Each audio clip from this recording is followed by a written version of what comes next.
জান্নাতের গন্ধ কি পাওয়া যায়? সুবহানাল্লাহ। আচ্ছা, একটু বলেই দিই মাঝখানে।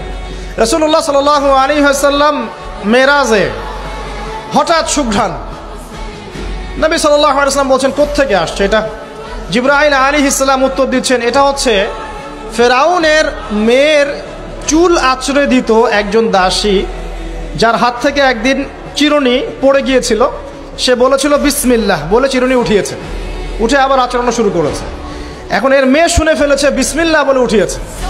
সেই মেয়ে ফেরাউনকে বলল যে আপনাকে বাদ দিয়ে এই দাসী আরেকজনকে ইলাহ মানছে। তখন সেই দাসীকে গ্রেপ্তার করা হলো। তুমি কার উপাসনা করছো, কার ইবাদত করছো? সে দাসী বলছে আমি এক আল্লাহর ইবাদত করি। কে আল্লাহ? যে আল্লাহ আমাকে সৃষ্টি করেছেন, যে আল্লাহ আমার রব, যে আল্লাহ আপনারও রব। ফেরাউনকে মুখের উপর বলে দিল। এবার ফেরাউন তাকে ধরে বলছে ফিরে আসো তোমার মতাদর্শ থেকে, না হলে তোমাকে জীবন্ত আগুনে পুড়িয়ে মারব। কি বলছে? আগুনে পুড়িয়ে মারব। তো সে ফিরে আসে না। তখন ফেরাউন দেখলো তার সন্তান সন্ততি আছে কিনা। সন্তানরা আমাদের সফট কর্নার না, সন্তানকে ডেকে আনা হলো। দুইটা বাচ্চা, দুইটা কি তিনটা বাচ্চা।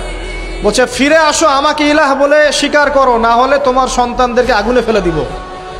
সেই মহিলা বলছে আমার তো মাত্র 3টা সন্তান, আমার যদি এর চাইতেও বেশি সন্তান থাকতো তারপর আমি ফিরে আসতাম না।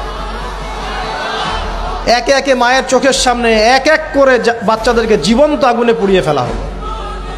শেষমেশ সেই মেয়েটাকেও, সেই দাসীকেও জীবন্ত আগুনে পুড়িয়ে দেওয়া হলো।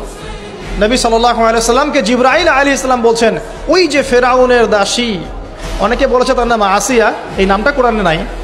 নবীজি পেলেন তো? অন্য কোনো নবী পেয়েছেন? অন্য কোনো নবীর ক্ষেত্রে এটা দলিল পাওয়া যাচ্ছে না, কিন্তু নবী সাল্লাল্লাহু আলাইহি সাল্লামের ক্ষেত্রে দলিল পাওয়া যাচ্ছে। আচ্ছা, এটা গেল নবীর কথা। এই ঘটনা ঘটেছে মূসা আলাইহিস সালামের যুগে, আর নবী সাল্লাল্লাহু আলাইহি সাল্লাম ঘ্রাণ পাচ্ছেন মেরাজে।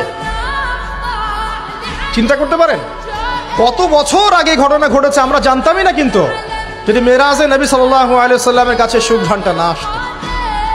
সুবহানাল্লাহ।